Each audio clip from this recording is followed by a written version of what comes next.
All right, I have the Long Island Killer, Chris Wade, on the show now. He'll be facing Bubba Jenkins next on August the 27th. And of course, it's for the PFL Featherweight Semifinals. Chris, how are you?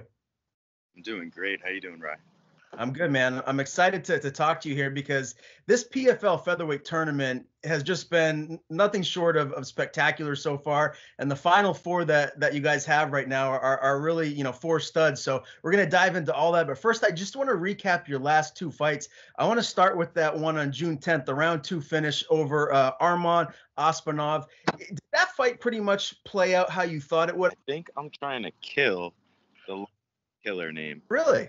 Yeah, Steve Edwards gave it to me like 2 or 3 years ago, and I never even really like took to it, and people just started like really going with it. Not in love with it, just being honest, but I know that that's become like the moniker that they're using. But yeah, no, that fight against Arman, um, I thought that it ended right around when I thought that it would end. Honestly, I wanted to finish because finishing the fight meant that I was locking myself pretty much into a playoff spot. So that was important. But I knew how dangerous he was. I know how he's basically like an expert striker. Everything he does in the cage is pretty centered around knocking people out. So I watched a lot of tape on him, and I saw that if we were tough and we just stayed in his face, that he would start to melt a little bit, and that I'd wear on him, and that's when my opportunities would pop up. So if you listen to like some of the interviews I was even doing before that fight, I was saying that probably I don't need a finish in the first round, so that I would take a second round finish gladly, and that's exactly what happened. Yeah, well, congratulations on the win over a really tough guy. And here you are now in the semifinals. Prior to that win over Arman, man, you went toe-to-toe with Anthony Dizzie, and what a barn burner of a fight that was. Did you know how tough he was? I mean, I know he's a veteran and whatnot, but did you expect that fight to be kind of like as grueling as it turned out to be? No, honestly, those are the fights I get myself in trouble in all the time, and I'm trying to be I'm a better competitor. Like my coach always will tell me too that I fight up to my opponents, but sometimes I fight down to my opponent's level as well, and I really slept on him as far as what abilities were. I thought I had some stuff right. Like he definitely was kind of a desperate grappler in most of the situations. Really, everything past the first 20 seconds of the fight was like I felt like someone was trying to like hold on to me until the police arrived. Like keep me in a position where I couldn't do harm to someone. I don't have anything against that. I grew up as a wrestler. I fought a lot of fights that style myself where I just wanted to like move on from something and keep someone who's dangerous at bay. But I've moved into a different part of my career now where I need to I feel like for my legacy I need to start showing all of my tools, and I thought that I would more easily be able to just shed Dizzy's shots and make space and beat up on him. But I didn't take into account like he's trained by like a Bulgarian Olympic medalist, and he was literally stuck to me for the majority of a good round and a half. It was hard. It was grueling, like you said. It tested my mental fortitude for sure because I was pulling from down deep at the end to try to put him away. And when you wrestle like that in a fight, it makes your muscles so tired. And I just knew he was more tired. He was more hurt, and he wanted it to end more. So I just kept pushing. Were you frustrated at the end of that fight? I mean, I think it was clear that we're going to get the win, right? You never know with judges nowadays how they're going to go, but to me, it seemed like it was a clear-cut UD win. Were you frustrated at just the way that fight played out? Yeah, it's a frustrating style. He's got a style. He brings a style that I give him credit for being able to. He can impose his will on people, and it if you can take the shots, you could come forward and you could put your hands on someone like that, and he's willing to get hurt and to take shots to do that. So it was very frustrating because I just feel like it's one of those weird style matchups. Like there's not that many people that are gonna fight that type of a guy and look good doing it. It's just not gonna happen. He's too tough. He's too well trained in a foundational sport in MMA, which is grappling and wrestling, to be able to just do whatever you want to a guy like that. I think he was supposed to fight Bubba, and I think he would have beaten Bubba based on what I saw Bubba do last fight and what I saw out of Dizzie. I think that would have been an absolute barn burner, and I think Dizzie has better cardio. So Yeah, that's actually a really interesting thought. I think you might be right, just based on how tough Dizzy was. I got to go back to, you mentioned you no longer like the nickname, the Long Island Killer. Is there anything new? Has anyone had any other nicknames for you that might be able to take that place? I promised myself when I started fighting that I would give myself a nickname because I thought that shit was corny when fighters do that and try to like or just give themselves a name. So I always wanted it to come from like an announcer or just from like the internet, and it hasn't like jumped out at me yet. So just being honest, I don't really have anything, but I'm definitely looking to can the Long Island Killer. I think it's like a legitimate serial killer was called the Long Island Killer or something like that. So I don't know. I know fighting's a violent sport, but I don't necessarily want to be associated with that guy. Yeah, okay.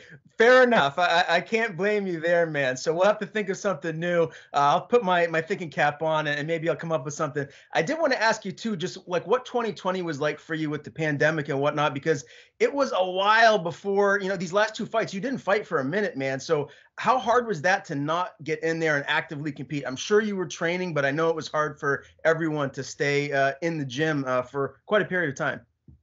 Yeah, it was so tough on me mentally because the way the last season ended for me, fighting twice in a night and losing to Loic, who's the one seed at 55.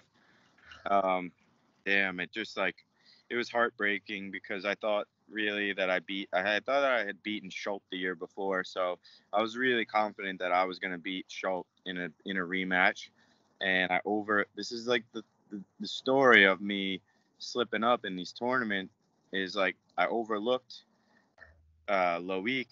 I thought I was gonna fight Islam Mamedov because he was on such a win streak. I didn't even study the other guy. I made a real rookie mistake. So I go into a fight, second fight of the night, tired, and I don't even know what the hell the guy does. I don't know if he's righty or lefty or what he like. Does he like to bomb? Does he like to kick a lot? I was just trying to like figure it out on the fly. So I wanted 2020 for there to be a season so badly, just to get that all that negative off my back, and I had to sit with like a year and a half of just being like miserable that I lost my last bout. And it made me work really hard though. It made me really invest in my striking.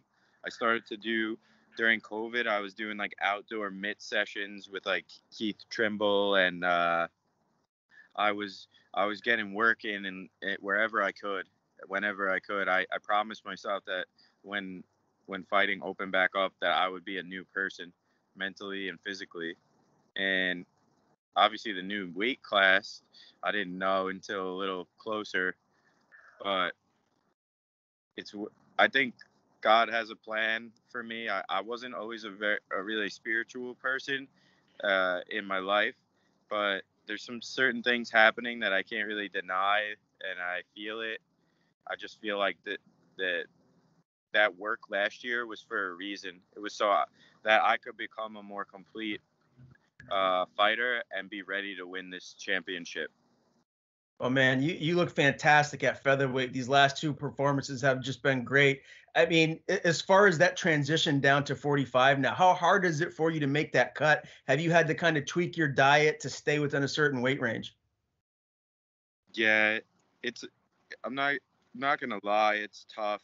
it's not that it's not that necessarily like impossible, but obviously it's not impossible.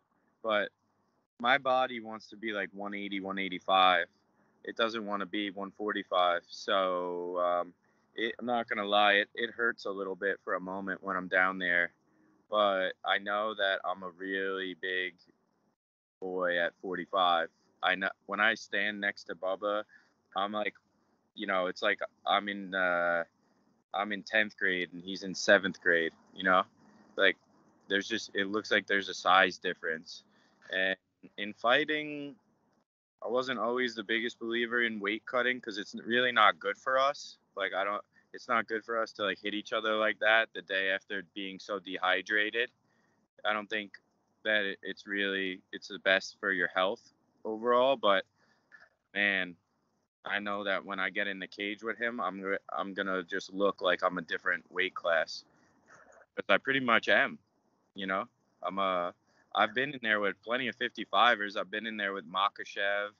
I've been there with some big boys. Loic is huge for 55. Um, I held my own with those guys, so I just feel like that 45, I'm a real problem now. Yeah, I can't wait to see this fight with Bubba. I did want to get your thought too on that fight between Tyler Diamond and Lochnain. I mean, good Lord, Tyler Diamond, the toughness that he showed in that fight was just incredible. I'm sure as just a mixed martial artist yourself, you could appreciate sitting back and watching that fight. What was your takeaway from watching that, and how good do you think Lochnain really is? Because in my humble opinion, I feel like that's the guy that you're going to meet in the championship. You do. See, I feel the opposite. I feel like he's going to get beat up by Movlead. Um, um, I would love, though, for what you just predicted to happen. Don't get me wrong. I like that matchup for me all day. I'm tired of fighting Russians. It's been a lot. Uh, but so what were you saying? You were saying what did I think about the Diamond Lognane fight? Yeah, I mean, I was blown away just by the toughness of Diamond, and for Lochnain to hold on like that and to get the win. I mean, just it was one of the best fights of the year in my opinion.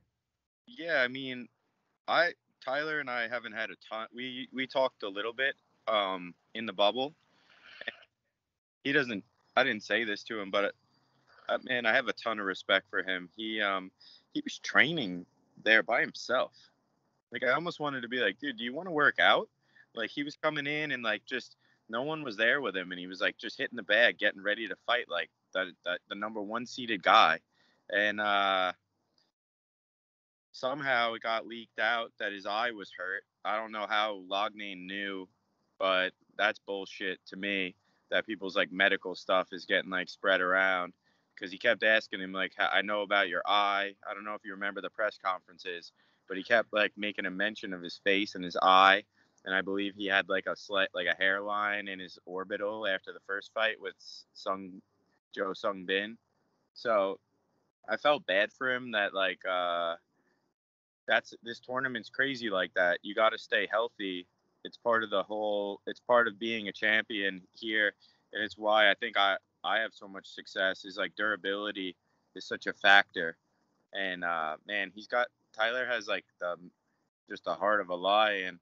You saw like he ate some shit with a hurt eye already, and he wasn't going anywhere. You have to kill him to get him out of there, and Brandon was trying to kill him. He just couldn't. He couldn't. And I think for Brandon that like I'm Tyler Diamond, but bigger and more polished on my feet. Like I'm a lot more dangerous than he brawls, but I have a skill set and athleticism with me, because I think Tyler was a pretty high level wrestler, which I am too. And man, I just think that's a nightmare for Brandon. So I hope that what you said comes true. I really do. And so, as far as this matchup with Bubba, it sounds like you really feel you're the guy to go in there and run through him. You're going to have the significant size advantage. Do you think this fight goes the distance, or are you predicting a finish here? No, I think it goes the distance. I'm predicting a finish. I'm I'm mentally on a roll. I'm physically on a roll. And although he has 2 wins, I just don't see him as being on a roll. I think he's playing it way too safe, and he just has to. He has to do that. If he opens up against me, I'm gonna TKO him. If he has to scramble and use a lot of energy, he's gonna gas, and it's just gonna be a nightmare for him. Um, this isn't. This is right in front of me now. Like, I can see the light at the end of the tunnel. I've been to the semifinals twice, and I know that it takes an extra effort to go over that hump and get to the final. He's never been here before. He's never fought somebody like me before, and I give him a ton of credit for his wrestling credentials. I've said it many times. Anyone who wins an NCAA title in wrestling has my respect. But this isn't a wrestling match, and he's won 2 fights on wrestling matches, and that ain't happening. Like, my family, well-being and livelihoods on the line. My legacy is on the line. He's not gonna just hold a body lock on me for like 5 minutes and win 2 rounds and win a fight. I'm gonna make this the the as dirty and as ugly as I have to keep him out of wrestling control positions, and we're just gonna swing until somebody breaks. Do you think that he's even going to try and stand with you, or is he just going to be pushing the pace, trying to take you down the whole time? I think he's gonna have to like fight me like he fought Lance and stay away until he sees a moment where he can shoot a takedown. He's gonna try to avoid damage until he sees an opportunity to body lock me and to maintain control against the cage, which is exactly what Dizzie did. I'm fighting pretty much Dizzie all over again, but with less cardio and maybe like a little more athleticism overall. So for me, it's like I get a repeat fight um, against a guy. For him, I don't think me and like Lance. I don't think you could compare me so much to the other 2 guys. But I have something to build on, and I think that's going to really pay dividends for me. I can't wait for this fight, man. Again, August the 27th, Chris Wade, Bubba Jenkins in the semifinals for the PFL Featherweight Tournament. Awesome interview, man. I enjoyed having you on here for the first time. Let's do it again before the championship fight and break down that one. Before I let you go today, I want to give you the floor. Tell people where to follow you on social media, and if you have anyone to thank, the floor is yours.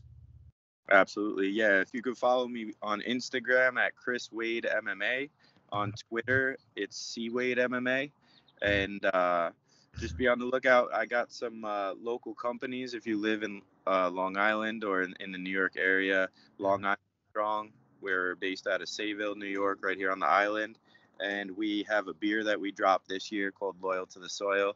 I am trying my best to get a wider area distribution on that. But for right now, we're in the Long Island and Queens area. But yeah, we're being brewed at a Ghost Brewery right here in Bayshore, and it's with some local guys that I grew up with in Islip. So that is something that I'm really looking forward to growing as well.